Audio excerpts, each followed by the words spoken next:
Fabricating's quickly becoming less of a hobby and more of a passion of mine. So in today's video, I'm going to build a new rear bumper for my Jeep YJ and at the same time satisfy that itch to create something useful.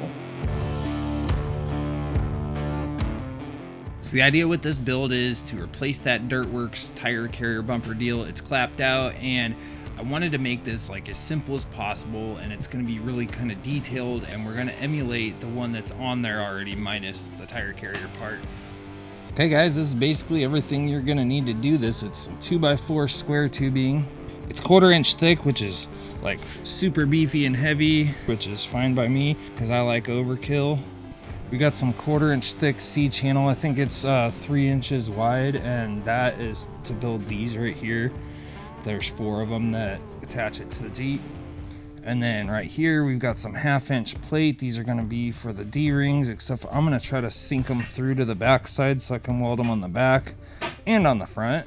We've got some 1/4 inch plate, and that's going to be for capping off the ends at whatever shape we decide to do it with. And then this is going to be for the receiver hitch. I'm missing the right size though. This is the size of an actual like hitch you would plug in. And then I need the size in between these two. So anyway, let's take some measurements off the other one and maybe lay out some angles and we'll get started. So my first little tip, if you have memory like me, is write this stuff down. Don't try to remember it because you're gonna forget it. And we are 60, so we are gonna have to trim this down a little bit. Now I've already checked these ends, they are square, so I don't have to worry about squaring them up first, but if you're using scrap or whatever, that's something you're gonna wanna check. So you'll see here I marked out 2 sets of lines. I'm going to cut on the longer one first, and the shorter one is the one that I actually measured. And the reason I do this is in case I screw up the cut, I've got a little bit of backup. Now this doesn't have to be this accurate, because is anybody going to notice a 1/4 inch out there? I don't think so. But it's just good practice to leave yourself a little bit of extra, because you can always take more away and you can't put it back. Now I do have some pretty decent tools that are going to make this job easier, but where I can, I'm going to try to do it very basic and simple with hand tools like grinder and a cutoff wheel instead of my plasma cutter and stuff like that. You don't have to have everything under the sun to be able to put something like this together.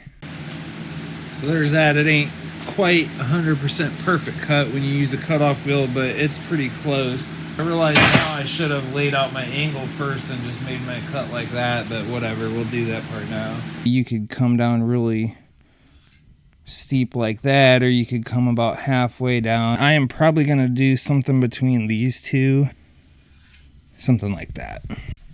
So I've determined that about 3.5 inches is as far as I want to go. That's 3 1/4, but if you look, there's a little bit of wiggle room down here for the angle to clear the bottom of that. I've already laid out a mark at 3.5 inches, and I came 1 inch down from the top, and that's the angle we're going to go with. I decided I wanted to use my Evolution saw to cut this. I'm capped out at 45 degrees, so what I laid out is 1 inch down from the top and then a 45. So it's not going to be my favorite profile, but I just don't feel like grinding anymore, so I'm going to take what the saw gives me.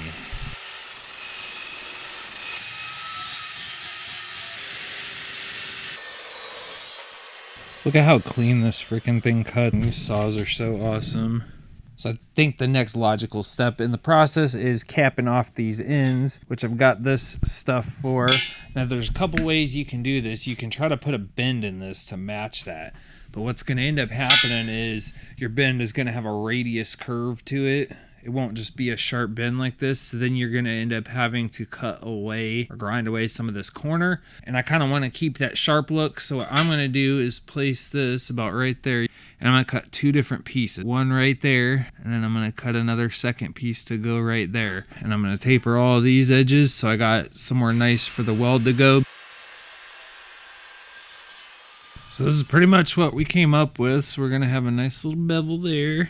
I cut this one straight. This one I had put a taper on to try to get a bevel for right there, and then there's a nice one right there. So there should be like a ton of room for penetration. So I'm going to make these for the other side and then grind these down. We'll get them tack welded on there and move on.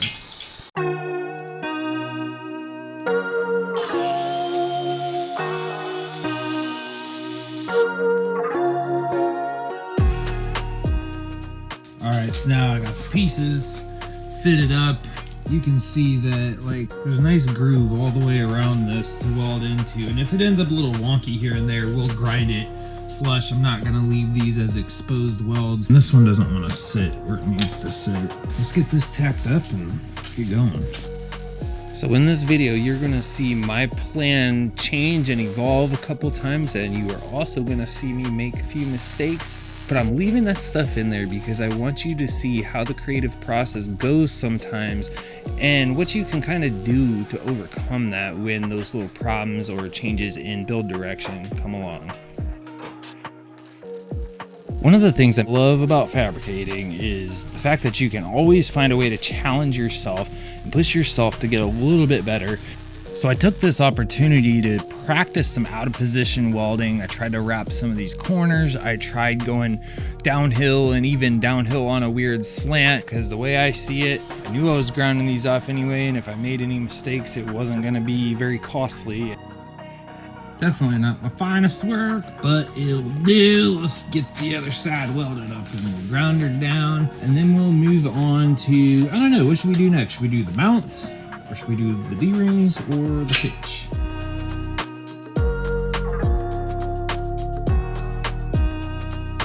I love using the filter on a box fan. It really cuts down on the grinding dust. All right, guys, so I buzzed those welds off of there, and I don't have anywhere that I have to re-weld it, which is nice, no pinholes. And the thing about this is the better job you do welding, the less work you're gonna have to do to grind it up.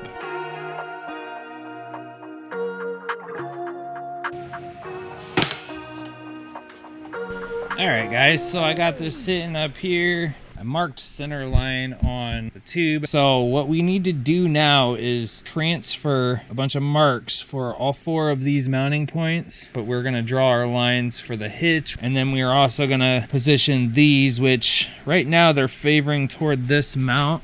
I kind of want to put them centered with the frame rail so that if I am yanking on something really hard with this, or somebody's yanking on me, the load is split more evenly between the two.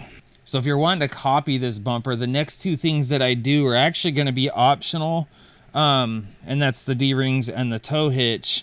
I want to do those before I weld these onto the back of the new tube, because I need to cut a slot. I don't want to just weld this to the front. I actually want to cut an equal slot on the front and the back and sink this through so that I can weld it back here and weld it up here on the front.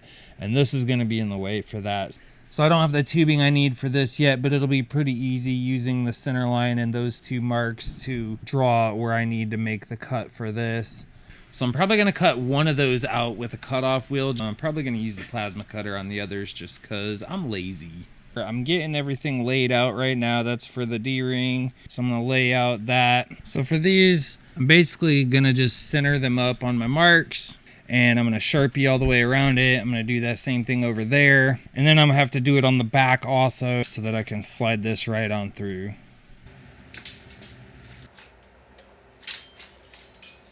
So I'm going to be using the grinder on this one, and I decided rather than try to get these circles, normally I'd just use a hole saw, and I probably could have used one like this size, but the one that I got on there is like matching the curve pretty good. I just went a little bit over, but that's okay because we're going to be tapering this for the welding anyway. So you could do this with a grinder and then just kind of go over a little bit and fill it with weld or whatever.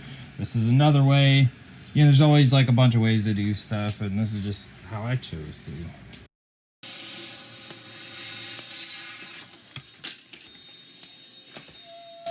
Really? So hey, that didn't turn out too bad using the hole saw. I'm a little bit off right there, but we're gonna taper this down with a carbide burr so that we get good weld penetration anyway, so it'll fill up with weld.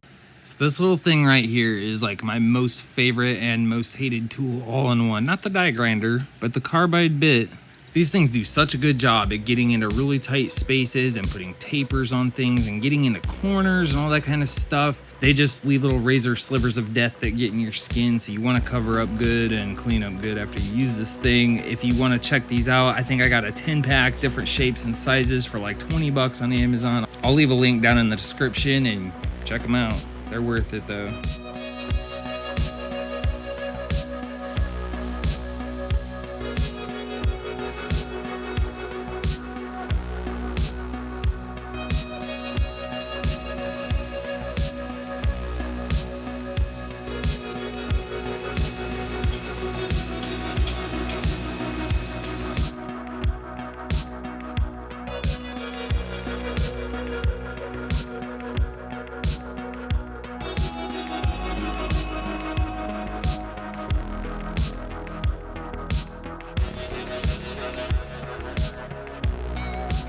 you can see here, we got all our through holes cut.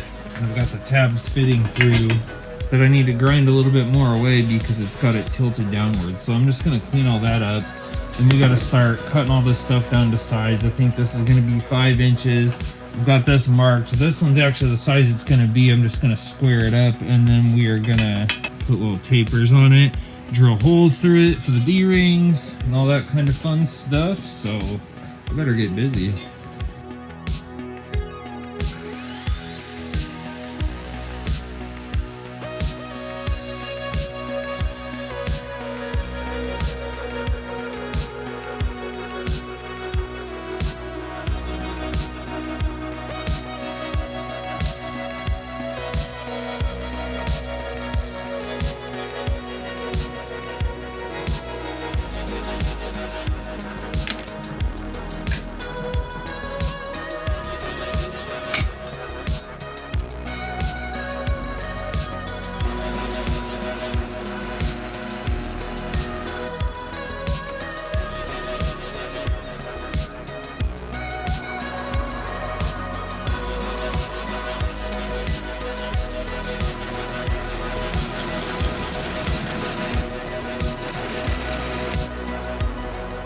Well, that was fun, but we got them all drilled out to 15/16. So while these are still welded together, I'm gonna like smooth these out a little bit to get them exactly the same, and then we're just about ready to start welding stuff. There is one more piece to the bumper we have to build, but we're gonna do that once we get it raised up there, and that is those lower plates underneath that tie in with the frame.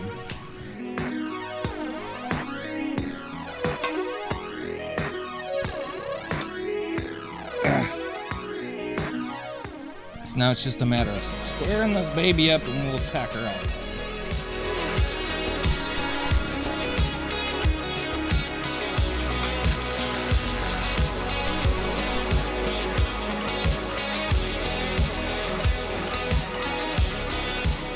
I'm going to be honest here. I made a huge error and welded some of these tabs on there wrong. And I didn't have the material to make another one. So I decided to cut them both off and just use some 1-inch D-rings. So I chalked the whole thing up to a lesson. And that lesson is, don't keep welding at 2 a.m. Just go to bed.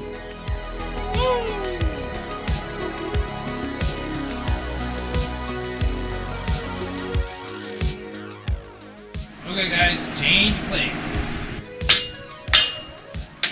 So I got a lot of grinding to do. Then I got to thinking about it. These are only 1/2 inch wide. Those were only 1/2 inch wide. But the ones up here on the front of my Jeep are 1 inch thick. Got it all smoothed back out. I'm going a different route. I wanted to leave that footage in there though, so you can see how to make your own tabs with that 1/2 inch material. So I ended up buying some 1-inch D-ring mounts off of Amazon for like 30 bucks. I didn't have any material that thick, but I decided, you know what, I'm just gonna do this that way. I'm gonna bevel them down a little better than that, and we're just gonna weld them straight on there, right on that center line right there.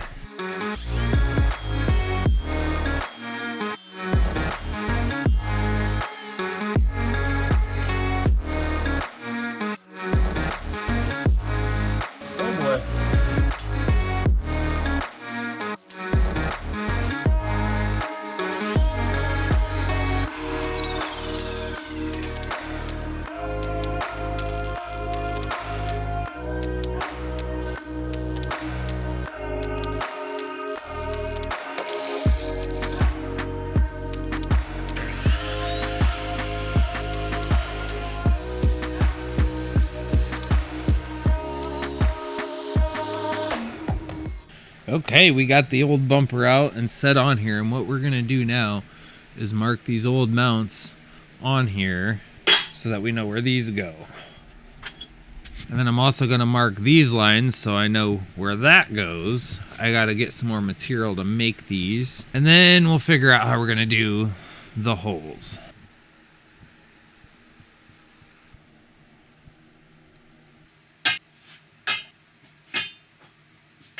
I'm gonna move it down 1/4 inch from where the bottom of this line is, which is about where that's sitting. That'll lift the bumper up 1/4 inch and leave me with a 1/4 inch gap there. So I'm gonna weld a piece of 1/4 on there first before I take the longer piece, which I need thicker material, and I'll weld it to that. And that should make it still line up perfectly with the bottom of the Jeep frame down here, which you can't really see it, but there's a hole like right there.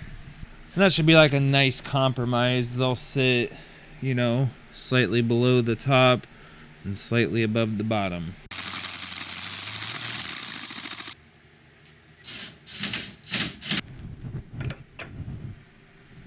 So I decided to just set it up there, kind of see what it's gonna look like, and well, let's just say I don't like it. Let me show you what I'm talking about. I know I've said this once before, but new plan. So the old bumper, it had this huge gap right here, which you never really saw because the spindle was here and the tire carrier. Well, I personally just can't stand it. It's too big. So I came up with a new idea. So what we're gonna do is we're gonna ditch the idea of using these as the mounts.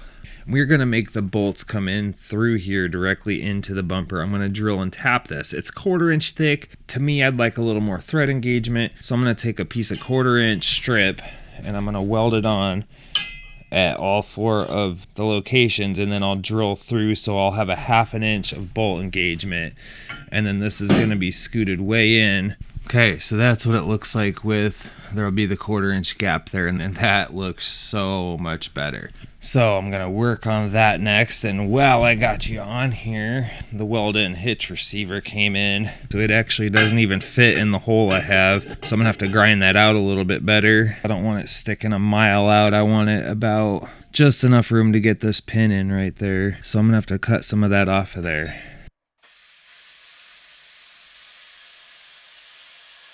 So I've been welding all this up with the MIG 205 DS. Yes Welder just sent me out this plasma cutter, also the Cut 55 DS, and it's doing a really good job cutting this out so far. If you want to try either one of those out, you can use my discount code FLAWEDOFFROAD. Save yourself 10% and get some pretty affordable welding equipment, really. So what we have here is I cut some 1/4 inch plates, and we're gonna weld them on here right where the holes go for mounting. We're gonna drill them, we're gonna tap them, and that's how this bumper's gonna mount. Now we've got this, I've got to grind this hole out better so that this will sink down in there, because it obviously isn't gonna be that tall. And then this is the little gusset piece that I just made, which all in all, I think that's gonna look pretty decent for a chain holder and a gusset.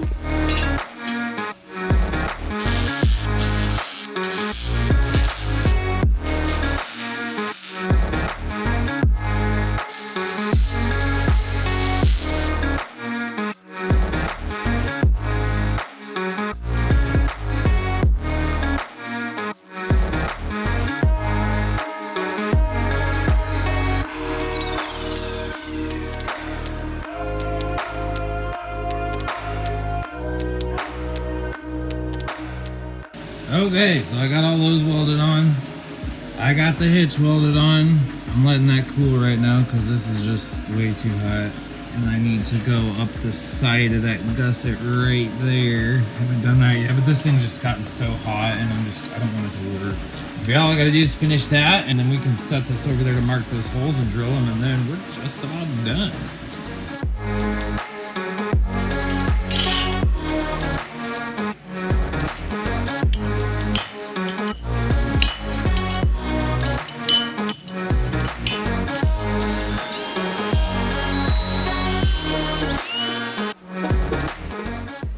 We're getting there, we're almost done. I got a couple bolts holding it on now that it's drilled and tapped, and we got a mark for those bottom brackets underneath, and then we'll clean all the rest of the rust and crap off and paint her up, and we're almost done.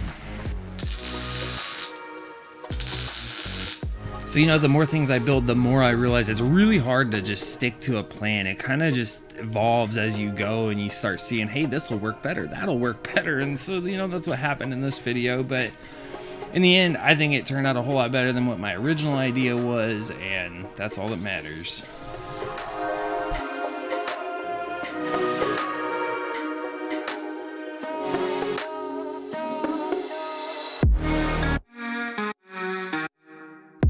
Well, there she is, boys and girls. I had a little bit of trouble with those bolts on the inside, which I so kindly thought that I would, but it's all mounted up now, and I think it looks pretty daggone good. And I love how much flusher to the body that it is than what my original design or even that other design was going to be. So I figured we could do a quick little side-by-side comparison here. You can definitely see the angle changes that I made on the ends, and obviously the beefier D-rings, and I moved them over. And then of course the biggest difference being the spacing on this. Oh yeah, and this gusset. Alright guys, if you guys made it this far in the video, that means you're awesome. Thumbs up to you, and how about you leave me a thumbs up down there. I'm definitely gonna come up with something more advanced in the future for this. So if you want to see that or other build videos, wheeling videos, wrenching, breaking, fixing, repeating, consider subscribing to the channel, and hey, like the video, and I will see you guys next time.